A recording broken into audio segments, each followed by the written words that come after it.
Here we are with our favorite kickoff returner. Britton Covey is here from our hometown Philadelphia Eagles. Spencer G in the house for Rover Sports. And I know you have some questions for Britton. Britton's a heck of a nice guy, man. He's so born in Utah, played at Utah, and it's interesting just looking up your bio. You went on a mission, actually. I did, yeah. So tell us about that. So for my church, I went on a mission to Chile.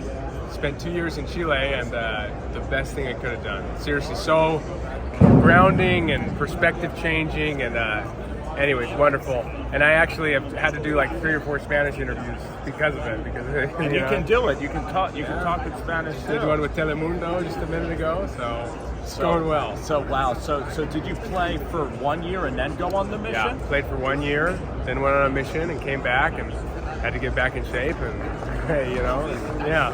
So being a freshman, you probably were like a little bit nervous, maybe playing on the football team or how far was it, I guess, Salt Lake from your hometown then? It was about 45 minutes away. I actually grew up next to BYU, so there was pressure to go there. There was some pressure to go there, for sure. But I went to Utah, and I loved Kyle Whittingham, best coach, right? And so I had 3 offensive coordinators in my time, so I learned a lot about offense and football, and I think that helped me develop into a player that I am. And yeah. Oh, I bet it's the holy war, right? Them against BYU. So did you win? Because Utah's been so great in the Pac-12. Did you win any Pac-12 titles or go to a Pac-12 title? I won it my last year. So that was the reason I didn't leave after my junior year, because I wanted to come back and win a Pac-12 championship. And then who was your quarterback? Or who Cam Rising. Oh, he's still there. Rising, Cam he's Rising still there. still there. And then my other long-haired, quarterback. Bruce, my other quarterback was Tyler Huntley. Oh yeah, Baltimore Ravens. So Coach Whittingham. Coach Whittingham, that taught. Yeah, he teaches toughness. This could move you just a hair. Yeah. Going to the NFL. It probably wasn't that big of a transition because Utah, it's always known as the most physical program, and they'll recruit guys from Florida and from everywhere to play at Utah, right? They will, and like you said, I'm not the biggest, but I was always taught toughness and grittiness, and I think that's what you need to survive in the NFL. And so it doesn't scare me, the big hits, the bigger guys, you just kind of run around them. So first year, 2022 was your first year in Philadelphia. So was like Fletcher Cox one of the first veterans to welcome you in? He was. Fletcher, Brandon Graham, with his big smile and things and stuff, and obviously it's been cool. I just love our receiver room, AJ and Devontae. It's been great. Oh, the receiver room must be great. And then of course this year the hero was not only yourself but Jake Elliott. Yeah, he's probably my best friend on the team. So we have a blast. We're the 2 small guys.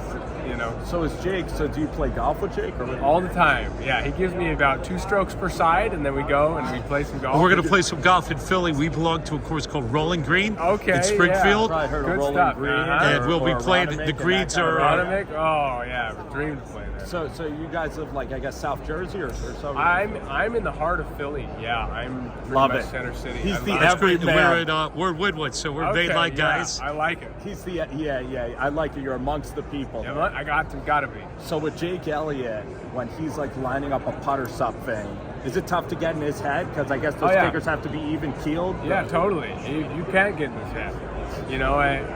But I will. I'm finding a way. Yes. Jake's listening. I'm going to find a way to get in your head, of course. We'll talk a little. Iron sharpens iron, doesn't it? Exactly, Iron sharpens iron. Yeah. So tell us about that Buffalo game. I mean, it was in the rain, just an epic game. They got out. The Bills had a really strong first half. In that locker room, did Sirianni, was it a great halftime speech? And what were the conditions like for that game? Yeah. Sirianni always has the right message. He knows how to find the right message. And, it's always good to face adversity as a team. You never want to shy away from it because you know you're going to face it more. We didn't handle it very well at the end of the season, and so I think some changes are good, but it's also going to just help us next year when it inevitably comes. Was it honestly maybe, I guess not a lot of guys might say this, but was it honestly tiring? I mean, you just got to the Super Bowl, and then to go 10-1, was there a little bit of fatigue with just the pressure of winning, game in, game out? Well, that's kind of a cumulative thing for the team, maybe. Cumulatively, yes, it did. It was tough. And I think mentally we were exhausted. that's no excuse, but I think we let too many outside voices get in our heads a little bit, and so we were spending too much emotions on those types of things, and I think we let winning mask a few problems. So just not a fun end of the year, you know. Well, I think we're big Kellen Moore fans. Yeah. And I think he is a very innovative guy, and he's Very. kind of reminds me a little bit of Mike McDaniel as far as his demeanor. He's kind of a little bit of a quiet demeanor, but kind of an eccentric, kind of a genius. So I think he's going to love, especially working with you receivers. I think so too. From what I've heard, I have some friends who've played for him. They love him. So I'm excited to get to work with him. I think he's going to bring a little fresh eyes to it. So honestly, like when you play teams like the 49ers, Cowboys, and Chiefs, do those games like really take something out of a team when it's just physical games back to back like that? Back to back, it does, you know. And that's just the respect you have for those teams. They play hard, and it can be tough, and you really need some resilient and great leaders to handle stuff like that. I still know that the championship DNA is there, because just a year ago, you guys, you played the New York Giants. It was one of the better playoff games anyone has played. I mean, you beat that team like in the first half. Yep. And so last year, it just must have been just such a magical season. Yeah. But you know that the personnel is still there. You know the leadership is still there. And we've had a year of having the target on our backs, and we know what it's like and what you're going to have to do. So I'm excited for next year. And with Coach Sirianni, I mean, you have full confidence that he's then going to get the troops together, because it seems like he has a hold of the locker room. He does, yeah. He has a hold of the locker room, and that's why a lot of people are frustrated and want something to blame, and it's not him. He knows what he's doing, you know. He must be enjoying Vegas, but last year must have been quite an experience. Yeah. I mean, we did go to the media we hotel did attend, last so year. we actually went to the media hotel. We saw you guys, and we attended the game. And I've been a season ticket holder for 50 years, believe it or not. Wow. My family, just how your family's deep rooted. Yeah. So Deep to rooted go Eagles. there, and we went obviously in 2017 before you were there, and we always said that the hell would freeze over if the Eagles won, and it was 35 degrees below zero. Oh and my we won our gosh, first and you Super won. Bowl, and it was amazing. I've seen the clips of that game. That's pretty cool. So were you in Chile at that time, I guess?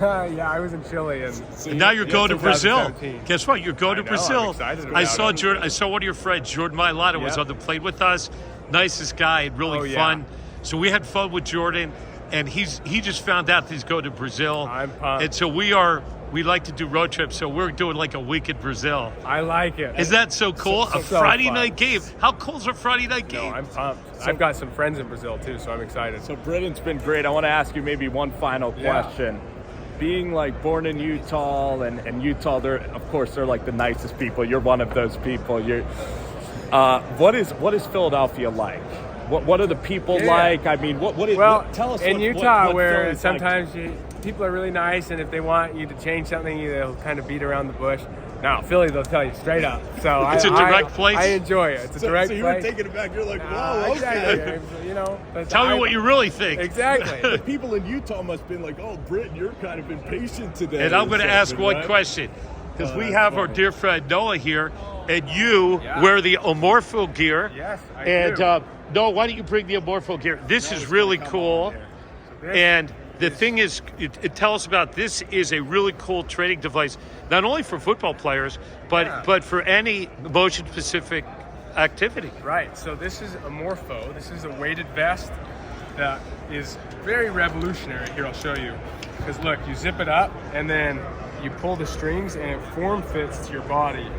So now I can go out and I could run routes with this. I could go do lifting, and it is so much better than any weight vest that's ever come out. And I've worn it for 2 years, and it's really helped me be a better player.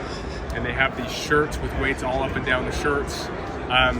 It basically helps you train the muscles that are really important rather than just bench and squat, the traditional things. I'm a neurologist, so Yeah. I'm really into, obviously sports medicine and neural firing. So we think about the fast twitch muscles and neural firing.